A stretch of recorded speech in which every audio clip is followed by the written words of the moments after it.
Hello and welcome to the third annual Colorado Suicide Prevention Advocacy Day. We're pleased that you're taking the time to join us. We have come together as four nonprofits. That's the American Foundation for Suicide Prevention, the National Association on Mental Illness, the Suicide Prevention Coalition of Colorado, and Mental Health Colorado have sponsored this event for the last 3 years. We would also like to thank our corporate sponsor, Janssen Neuroscience, for making this event possible. My name is Keller, and I'm Director of Advocacy for Mental Health Colorado. Before that, I was a legislator in the Colorado State Assembly. I was in the House of Representatives for 8 years, and I was in the Senate for 8 years, and I concentrated a great deal on mental health issues. And I'm joined today by Dafna, Michaelson, Jenet. I am a state representative, and I get to follow in Mo's big footsteps and continue the work of mental health advocacy at the Capitol. And Representative Michaelson Jenet has a great passion and interest in suicide prevention because of personal experience as well. Yes, let me share that personal experience. Certainly. When people ask me why I ran for office, the answer often is because I needed to help my son. And he was not getting the help that he needed in school to get an appropriate IEP or individualized education plan. And when he was 9 years old, he attempted suicide at school. And that really rocked our lives. As many of you with lived experience know, going through that trauma changes everything for the whole family. And for me, it's led to this advocacy and great passion for suicide prevention. And my major goal in life is to be able to say, on my watch, the suicide numbers declined. So our objectives for today are twofold. The first is for everyone to understand the Colorado legislative process. How does an idea, how does something you want get to a legislator? How does that get introduced into a bill concept? And then how does it get through the whole legislative process so that in the end it's signed by the governor and it becomes law and we have successfully transformed public policy? The second piece is more broad and general, and it is grassroots advocacy, how you can be effective as an individual and through or any one of our four nonprofits, or all of our four nonprofits, in order to make change on a broad scale, not just at the legislature, but in public, at local government, and other capacities. So the Colorado legislative process begins with, we have a constitutional requirement that there be 120 days between January and May that the legislature is in session. They don't have to be there for the whole 120 days. If they get their work finished sooner, that's fine. But they can't go past 120 days. And that's inclusive of weekends. But that 120 days is the time where you have a lot of input in terms of how a bill becomes a law and testifying before committees and that kind of thing. So we have 100 members in the legislature. There are 35 in the Senate and there are 65 in the House. They're based on population, so they need to be equal on population. The Senate, of course, has more population than the House does, but that is how it's based, and it's based on the federal model, which also has a Senate and also has a House of Representatives. Then every elected member of the House and the Senate is assigned to committees, usually 2, sometimes 3. And the committees are a wide range of things. Agriculture has a committee, business affairs and insurance has a committee, transportation has a committee, education, judicial. But the one that we focus on the most is Health and Human Services Committee. And so that is where the majority of our bills go, but not exclusively so. And I am the incoming chair of the Human Services Committee, and we've changed the name. The new name is the Public and Behavioral Health Committee, Public and Behavioral Health and Human Services Committee. And No wonder you struggle with Yeah, I that. know it's a mouthful. But what's interesting and unique is there's a list outside of the Senate committee rooms of all of the committees that have been in play in the legislature. And you can see the names changing due to the interests of the legislature. And our legislature is so committed to behavioral health care that we put it in the title of the committee. So I'm really looking forward to the work that we can do this year. And the fact that Representative Michaelson Jenet is now chair of that committee, you already have, just within these first few minutes, you already have a contact for who to, and a receptive contact for who to call, who to email to, who to express your opinion to when it comes to the committee and the bills that come before it. So what the committee does is they sit down, and they're usually about 11 to 13 people on the House side. There are about 5 people on the Senate side. And they really analyze the bill. They go through it, they mark it up, meaning they might take out a couple of sentences. They might amend it and put in sentences. They may look at the fiscal piece and try to amend the fiscal piece. So they do a lot of things there. This is where you can come in and testify if you wish. We help, 4 of our organizations will help you with that. We especially at Mental Health Colorado put together your talking points, help you massage your message, give you the data that you need to feel comfortable. We even role play to make you feel comfortable. I personally will usually attend the same committee meeting that any of our volunteers come in and want to talk about. I'll sit with them so that they feel comfortable with that. Sometimes we both go up to the table together and I'll say a few things and the person will say a few things. So we try to make it as comfortable as possible. So let's say it went all through that process on the legislative side and it goes to the governor. Well, the governor has actually 3 things he can do. You probably know 2 of them. The first is he can veto the bill. He can say, no, I don't like this for whatever reason. By the way, in Colorado, he has to give a reason. So he has to set down a notice saying, here's why I'm vetoing this bill. And then it does not become law. He can also sign the bill and it becomes law. So those are the 2 that you probably know about. There's actually a third. And the third is that the governor can, he's got 10 days in the session to sign a bill or to veto it. And that's because if he vetoes it, it goes back to the legislature and there is the possibility of an override by 2/3 majority in the House, 2/3 majority in the Senate can say, no, you're not going to veto our bill. We liked our bill. And so they can override his veto. I have to tell you, in the 20+ years that I have been active at the state legislature, I've never seen an override of a veto. The legislature really doesn't care to do that very much, especially the party that's the same party as the governor. They really don't want to do that. But that option is there.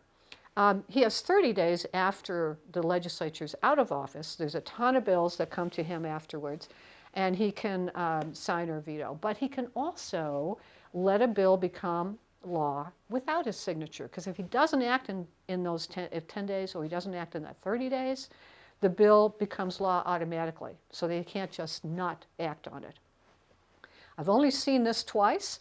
The best example was under Governor Owens' administration in the 80s, I think it was, or early 90s. It was early 90s.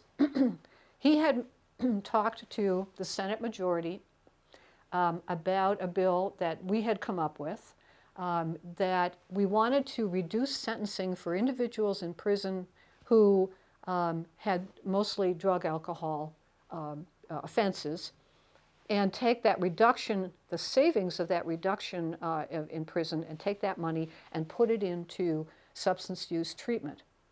Now, the governor didn't really have a big objection to that concept, but he was a law and order guy, and he had run on that principle. He didn't want his name on something that actually reduced sentencing. So he said to us, well, all right, if it gets to my desk, I promise you I won't veto it. And that's exactly what he did. He was true to his promise. The bill became law without his signature. So that's an option that happens as well. Now, here we get into the sausage making of what happens when Representative Michaelson Jenet introduces a bill into the House. So there's something called first reading. All that is that it gets assigned a number and it gets assigned to a committee. There's no real action, there's no debate.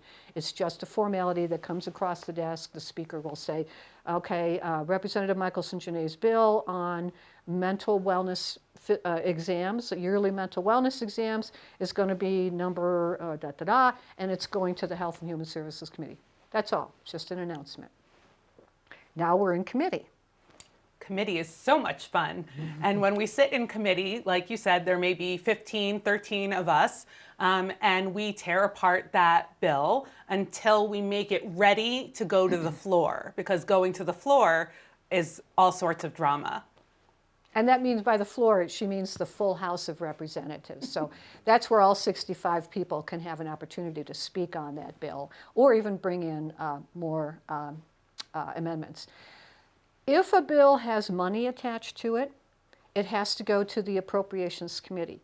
If it doesn't have any money and it comes out of that committee, it goes to the House calendar and it'll be heard in debate.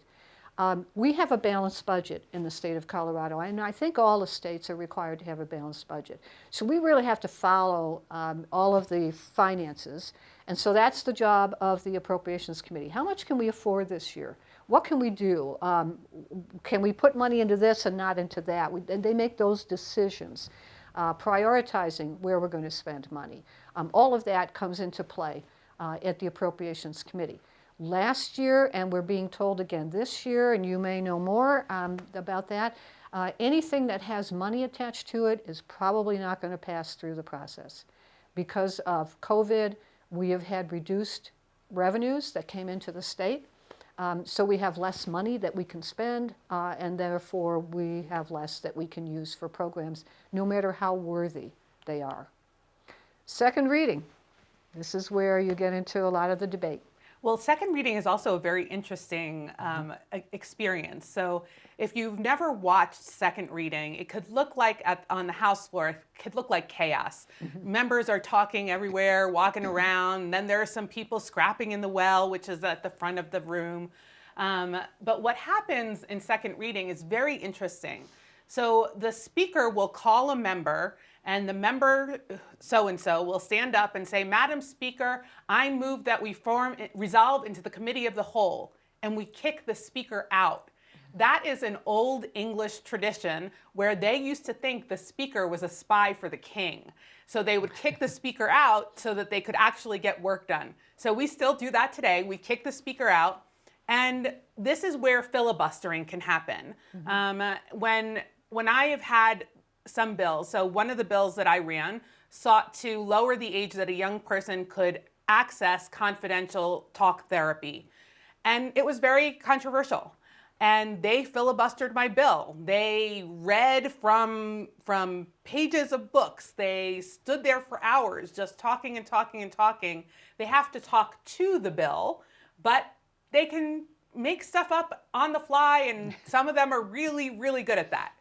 We hope to avoid those sorts of things by working in a bipartisan spirit before the bill gets to second reading. And sometimes we're very successful, and a second reading bill, you can go up to stand at the dais and introduce it and ask for a vote of yes, and it's a voice vote, and you can get your yes and go on your merry way. And this is also a place where you have input. So you now can contact every one of the 65 members. It does not have to be your legislator. That doesn't matter. You can contact all of them and say, please vote for Representative Michaelson Jenet's bill because it's important. And you can put your reasons in. Leave a message on their phone. Some legislators are now texting. Not all of them like to do that, but some of them are now texting. You can do an email. And you're always welcome to come down to the state capitol to see this in action, because it is a requirement by our Constitution that any time the legislature is in session, the Capitol building must be open. Doesn't matter if it's midnight, and it has been on several occasions in both our experiences. It can be 5 in the morning, but it will be open so that you have an opportunity to come in and see what's going on. I don't know if it would be important to mention COVID protocols. Right now, it's a little bit different, but hopefully by the time that you get to come in and lobby, everyone will have been vaccinated and we can get back to regular times. That would be wonderful. Third reading is the formal voting protocol in the House and in the Senate. In the House, because there are 65 members, they have on their desks buttons to push. There's a red button if you're a no, a green button if you're a yes, and there's a yellow button that's abstaining. And you cannot abstain without getting permission from the entire body to abstain. So if you don't like the bill and you go, oh, I don't want my name on, but I want to vote for, I don't want to, that's not a reason to abstain. It has to be, usually it's a financial conflict.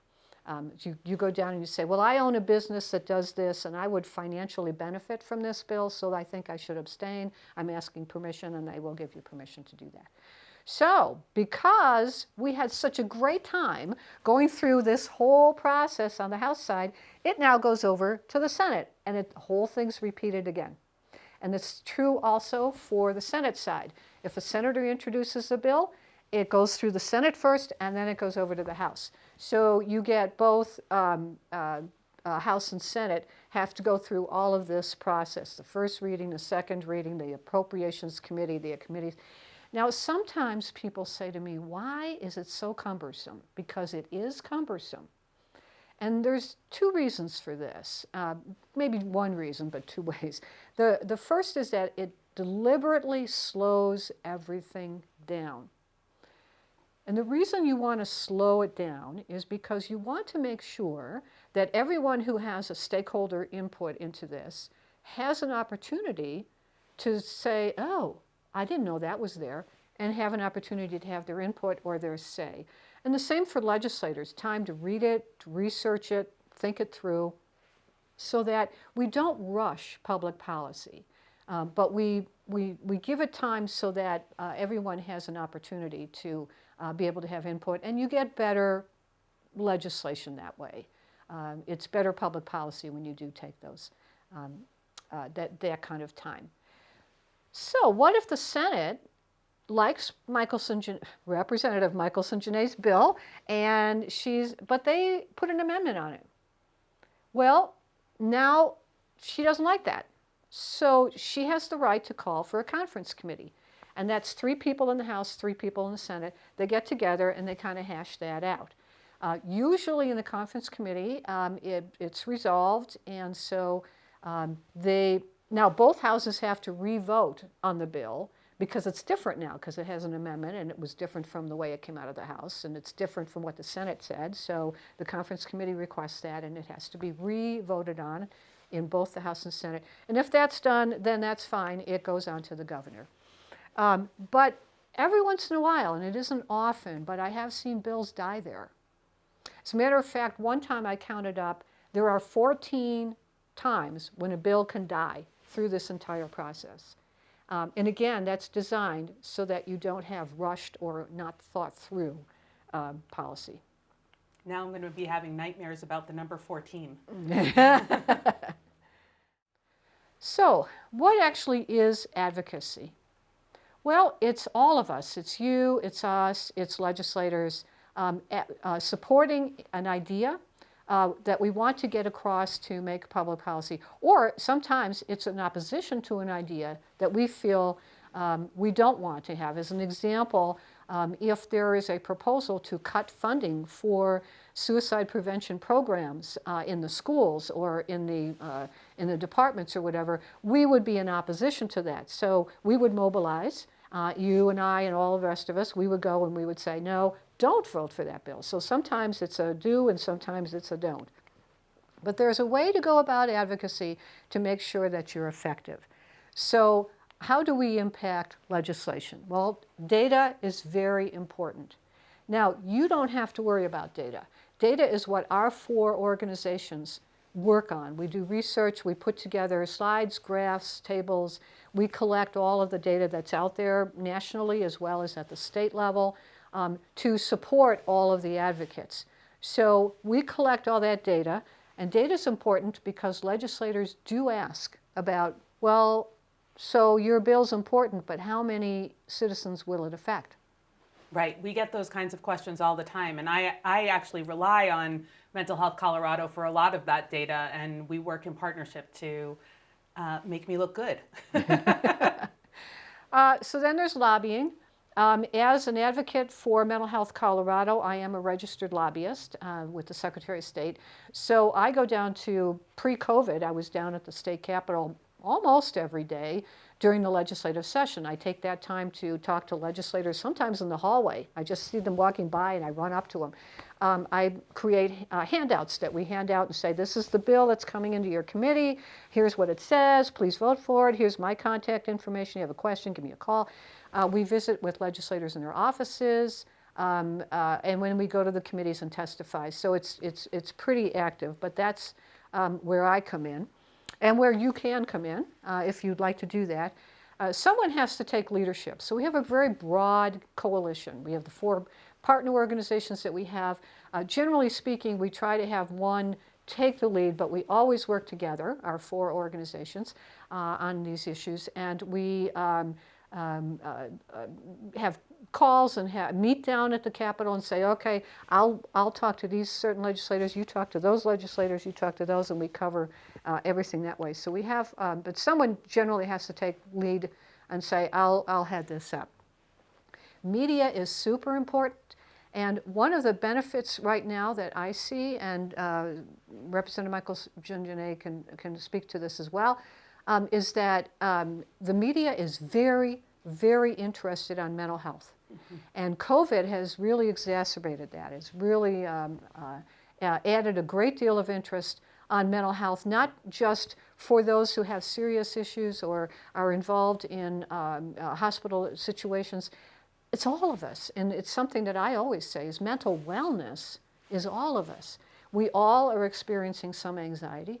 We are all experiencing some depression because our whole society has had to change so long and so fast that we've had to adapt in a way that we've never had to adapt before. And so it has a psychological and a mental and emotional effect. That's understandable. It's normal. So the press is now really writing a great deal more on mental health in a broader capacity than they ever have before. And then we have the public consensus. So how do you build, and it is important to try to build public consensus. How do you get the general public who normally isn't involved in our issues, how do you get them to understand it and support it? And it's by doing all these things. You get the media articles in the paper, or you get a television station to interview or to do a documentary, even better. Social media is real big right now, and I don't know how much social media do you get?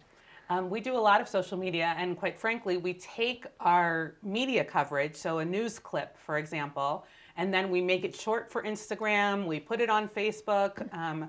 Those are the 2 big ones that I use. A lot of people use Twitter. I'm not a huge Twitter fan because the Twitter people can be very mean. But we do use all those 3 platforms to get our word out so that people know that we have a bill on a topic that might be of interest to them. And how many people contact you through social media? Many, many, many. I get messages in all of the platforms that I just mentioned. I am one of those legislators who texts, so I get text messages as well. But social media is a great way to reach me. Great, good.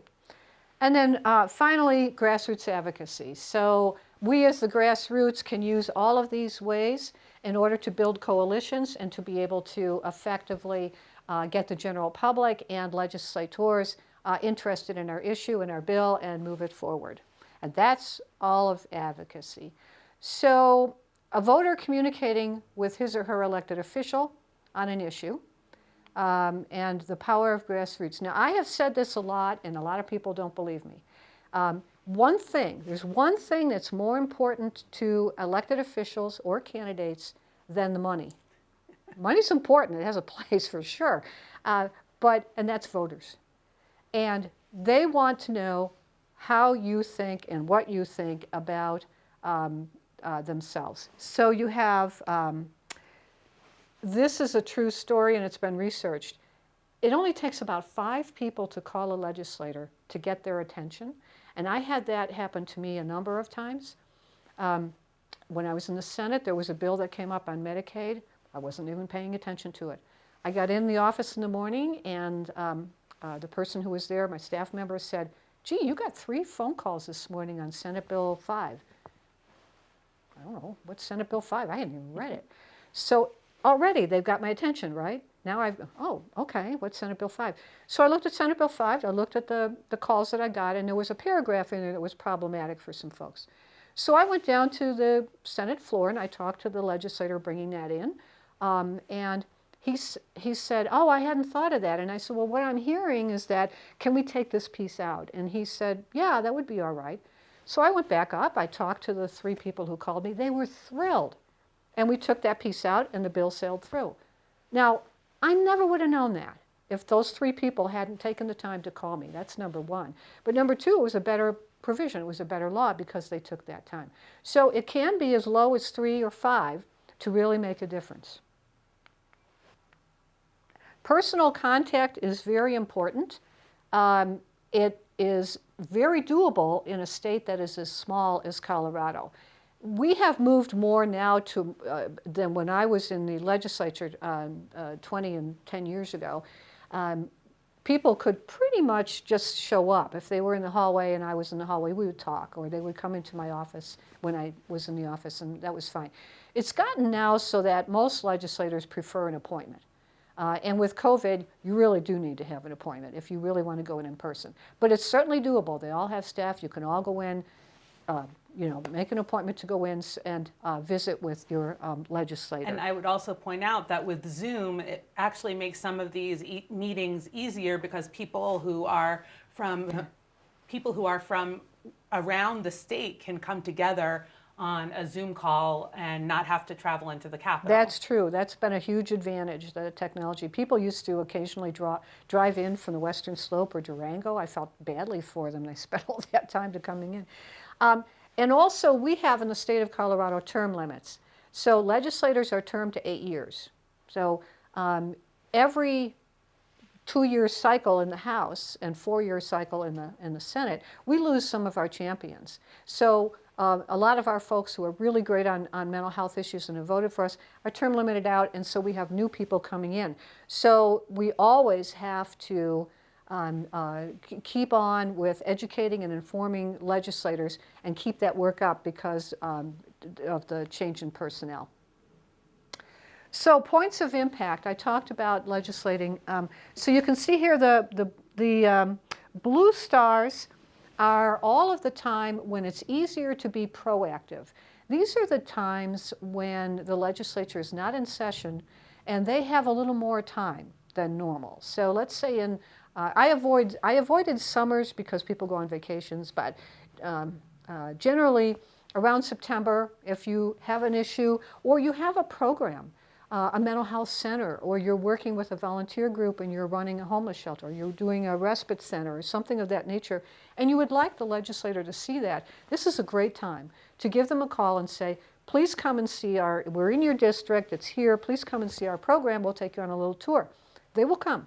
But you keep it to an hour. Don't give them a whole day there. But that's a great time and a great way to show them on the ground, in person, what you're doing and what the need is and why you're having your particular program. Once the legislature starts in January, you're more in a reactive mode because we don't even know. I don't know yet, and Representative Michaelson Jenet doesn't know yet all the bills that are coming in. So every once in a while we get a bill that comes in and I see, that's terrible. Then we have to react and we have to go and testify against it, or we get our team all mobilized to get it. So in terms of in the session, here's where you can testify. The 2 committees on the House side and the Senate side. Appropriations Committee, you can't testify. It is open to the public. You can go and listen in. But you can't testify. But you can capture all of the members of the committee before the meeting and after the meeting to, again, get your point and your viewpoint across. I think that was, appropriations is a scary place. Even the legislators don't get to testify.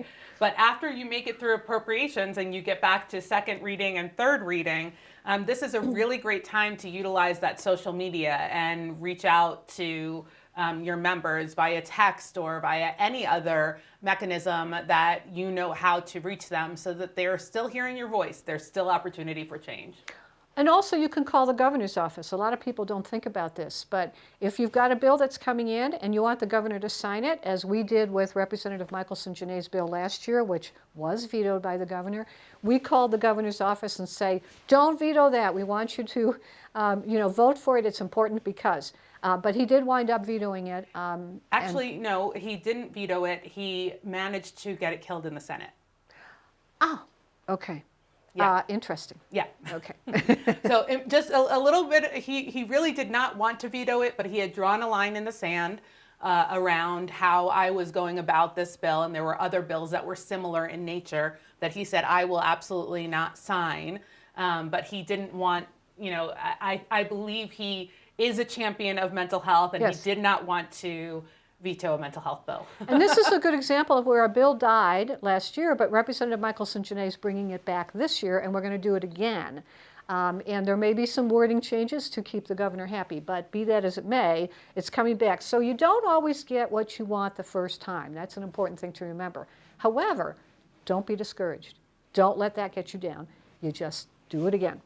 And sometimes that second year, I've known even third year, bills get passed. You just keep at it. So I mentioned this about meeting with your legislator. You can also just meet at a coffee shop.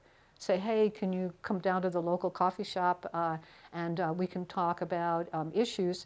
A legislator would be usually is happy to do that. They're kind of going to want to know a little more specifics, like what would you like to talk about? They want to feel a little prepared.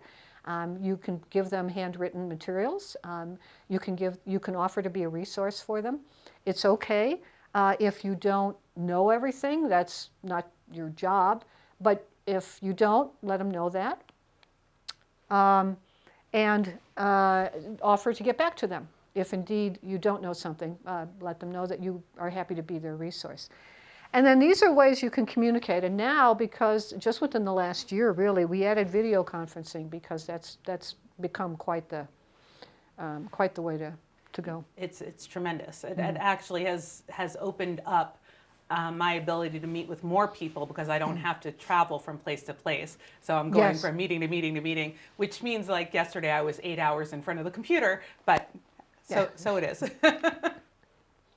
So what can you do? Well, you can share your story, and that's your biggest and most powerful point, is sharing your story. You are the expert in what you have experienced, and that's what legislators want to know. So when I bring in a bill, they're used to seeing me there, and so I sit there and I give my little spiel. Now they see me all the time, and they kind of go, okay, well, here's Keller again. But then people come up to the table and they sit there and say, hi, I'm so-and-so. And this bill's important because here's how it would affect my family. Here's how it would have helped if we had had this policy in place before. This is what I have gone through. And that is the selling point. That I can't emphasize enough how much your story means to the press, to the public, and to legislators in order to get things passed, because you are the expert in your story. And never worry about, I don't know what I want to say or whatever, because the 4 of our organizations will help you with that. You can contact any one of us, and we will go through, because we do this all the time, and we want to encourage you to feel comfortable. So we will give you all of the information you need. So you have Mental Health Colorado. We have what we call our brainwave. I can tell you in the last 2 years that we have introduced legislation. In 2019, we had 8 pieces of legislation. Last year, we had 4. We lost 2. We got 2 through.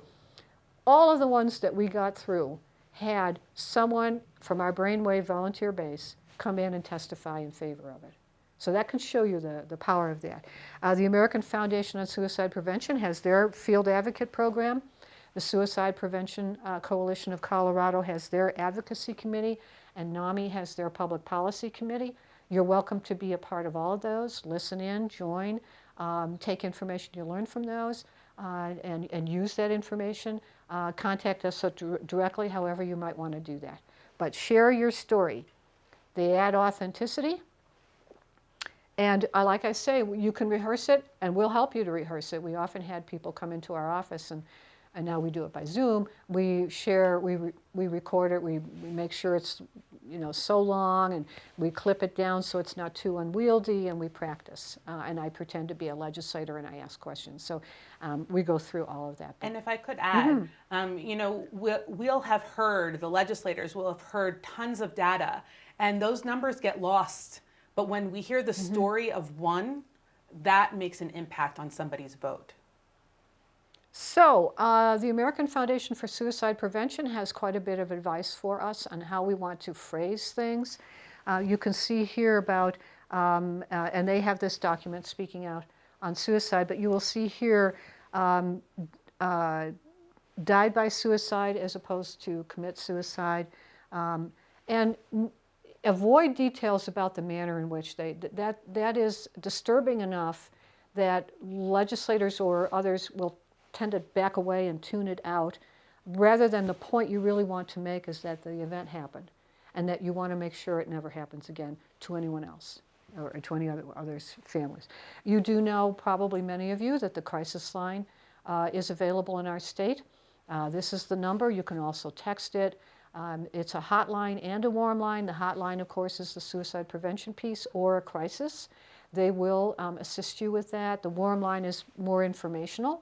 I live in Littleton. Where can I find information on what's available in my community? That kind of thing.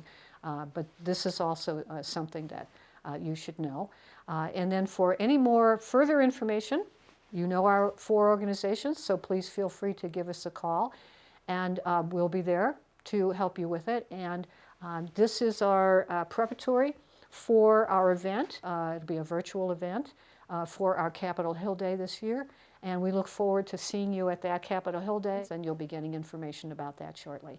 So thank you very much for giving us your time this morning to go through all of the thing about how a bill becomes a law and how you can be a good advocate.